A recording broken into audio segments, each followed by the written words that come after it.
बिस्मिल्लाहिर्रहमानिर्रहीम। अस्सलाम वालेकुम जी। तो आज हम बनाएंगे बालों की ग्रोथ के लिए एक खूबसूरत सा तेल। ये तेल बालों को घना मजबूत बनाएगा। आप अगर इसको स्टेप बाय स्टेप फॉलो करेंगी और इसको इसी तरह अप्लाई करेंगी जिस तरह मैं बताऊंगी, तो आपके बाल इंशाल्लाह ज़रूर घने और मजबूत होंगे।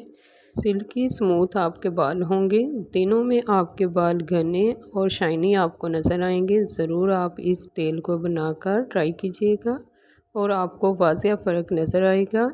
अगर आप बाज़ार से यही तेल ख़रीदते हैं तो आपको बहुत महंगे दामों मिलता है। अगर घर पे बनाती हैं तो थोड़े से खर्चे के अंदर आप काफ़ी ज़्यादा तेल बना के स्टोर कर सकती हैं। सबसे पहले हम लेंगे प्याज, जिसके साथ बालों की बहुत ज़्यादा अच्छी नशोनुमा होती है और बहुत फ़ायदेमंद होते हैं ये बालों के लिए। आप ज़रूर इनको ट्राई करके देखिएगा। आपके बाल लंबे और स्मूथ होंगे, घने होंगे। एक बर्तन लिया है मैंने, इसके अंदर तेल शामिल करेंगे जो कि सरसों का तेल होता है, अचार में डाला जाता है। ये आप अच्छी क्वालिटी का तेल लीजिएगा। यहाँ तकरीबन मैंने 300 ग्राम तेल शामिल कर दिए हैं। अभी मैंने फ्लेम को ऑन नहीं किया। अब इसके अंदर हम शामिल करेंगे प्याज। एक मैंने यहाँ पे प्याज कट किया है, बहुत ज़्यादा प्याज नहीं कट किए, वो तो मैंने वैसे प्याज छील के रखे हैं इस्तेमाल करने के लिए। और तेल के अंदर वो प्याज कट करने के बाद एक जो मैंने मीडियम साइज़ का कट किया था वो शामिल कर दिए। ये एलोवेरा है मेरे पास, घर में ही मैंने इसको लगाया हुआ है। जब मुझे ज़रूरत होती है तो मैं एक पत्ती कट करके इस तरह से प्याज के अंदर जलाने के बाद मैं इसको बालों में अप्लाई करती हूँ। इससे बाल घने और मजबूत शाइनी होते हैं। आप ज़रूर इस तरह से एलोवेरा अपने घर में लगाया करें और इसे इस्तेमाल किया करें, बहुत ही फ़ायदेमंद होता है। इससे और भी कई ज़्यादा रेसिपीज़ भी बनती हैं।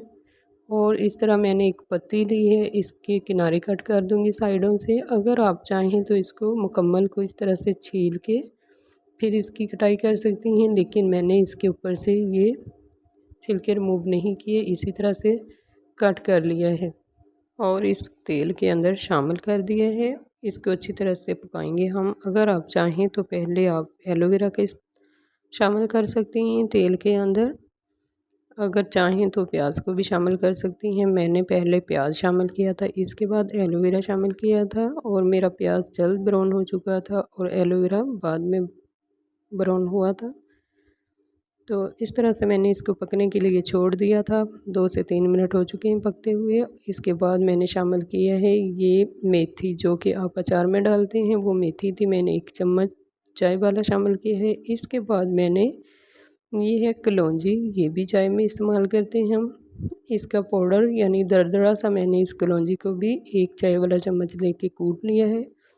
1 चाय का चम्मच ही मेथी थी जो अचार में शामिल करते हैं, 1 चाय का चम्मच ही कलौंजी थी। इन दोनों को मैंने दरदरा सा कूट लिया है और शामिल कर दिया तेल के अंदर।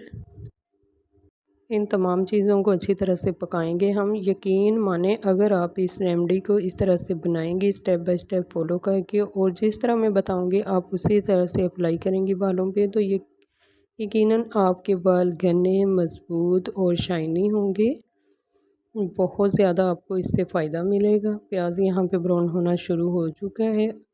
मीडियम फ्लेम पे मैं इसको पका रही हूँ और आपने रेसिपी को ज़रूर स्टेप बाय स्टेप फॉलो करना है। यहाँ पे काफ़ी हद तक यानी कि हमारा जो प्याज था वो जल चुका है। अब हम इस प्याज को बाहर निकाल लेंगे क्योंकि मैंने प्याज पहले शामिल किया था। अगर आप एलोवेरा पहले शामिल करें तो वो वेस्ट होगा, या आप एलोवेरा को छील कर इस्तेमाल कर सकती हैं। यहाँ पे प्याज ब्लैक हो चुका है। अब मैं इसको रिमूव कर दूँगी और एलोवेरा को और थोड़ा सा पकाऊंगी। प्याज मैंने निकाल दिए हैं, एलोवेरा को मैंने थोड़ा सा और पका लेना है।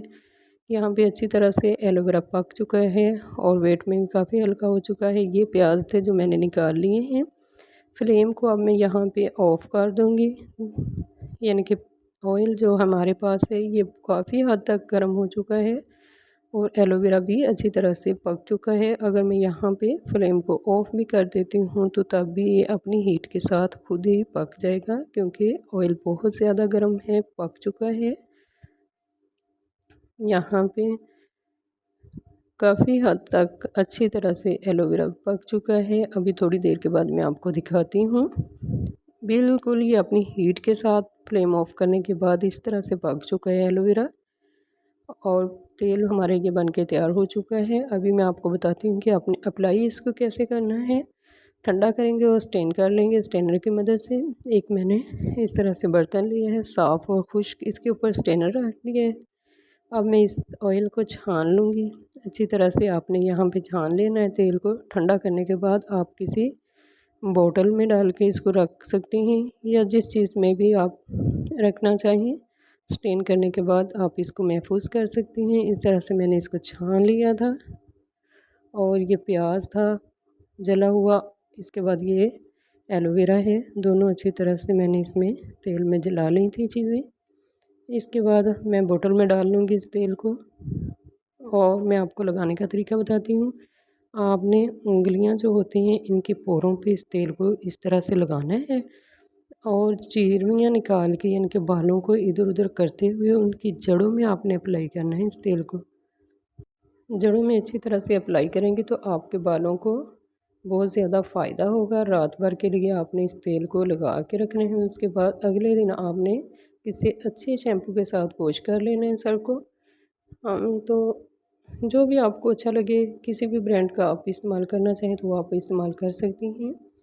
उसके बाद शैम्पू के साथ आपने अच्छी तरह से वॉश कर लेना है। ये प्याज जला हुआ है, इस तरह मैं आपको मिसाल के तौर पे बता रही हूँ कि ये एक बॉटल है ना, लेकिन आप समझें ये सर है। इस तरह आपने दोनों साइडों को बालों को हटाते हुए तेल को अप्लाई कर लेना है इस तरह, और उसको फिर ओवरनाइट के बाद आपने वॉश करना है। वॉश करने के बाद आपने मिसाल के तौर पे आपके पास ये बोतल नहीं, आपका अपना सर है, तो आपने इस तरह से बालों को अच्छी तरह से कवर कर लेना है जब तक वो अच्छी तरह से खुश्क नहीं हो जाते। आपने तौलिए के ऊपर से बिल्कुल भी नहीं हटाना। जब वो खुश्क हो जाएंगे अच्छी तरह से, फिर आपने कंघी करनी है। नहाने के बाद अगर आप फ़ौरन से बालों को खुला छोड़ देती हैं हवा में, तो इससे आपके बाल ख़राब हो जाते हैं। बहुत ही आपको अच्छा रिज़ल्ट मिलेगा अगर आप इस तरह से करेंगी।